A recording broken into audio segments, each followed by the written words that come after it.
ኧረ እንደው ባካችሁ ስለ እግዚአብሔር አስቡ። መቼ ታስባላችሁ? ቁጭ ብላችሁ። አሁን እኮ እንዳታስቡ ደግሞ እየተሰራ ነው። እንዳታስቡ በደንብ ተደርጎ በኢንተርኔት በጣም ብዙ መተግበሪያ ተፈልስፎ ለዚያ ደግሞ አይምሮን ከአይን ጋር የሚቆጣጠር የላይቲንግ ሲስተም ተመስርቶ መብራቱ በደንብ ለአይንህ እንዲማርክ ተደርጎ ኢንተርኔት ላይ አፍጥጠህ እንድታድርና እንዳታስብ እየተሰራ ነው። ስለ ቤተ ክርስቲያን ምን አጣች? ሰው የሚያስብ ሰው አጣች። ቁጭ ብሎ እናቴ የሚደረግበትን አያውቅ።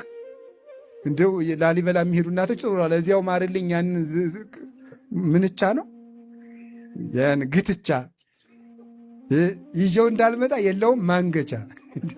በጣም እንደው እናቶች ሊቅ ናቸው እኮ እንደው ግትቻ ደግሞ ማንገቻ የሌለው በምን ታነሱታላችሁ? የሚንከባለል ማለት ነው። ዝም ብሎ ድውልውል ነገር አስቸጋሪ እኮ ነው። እውነቴን ነው።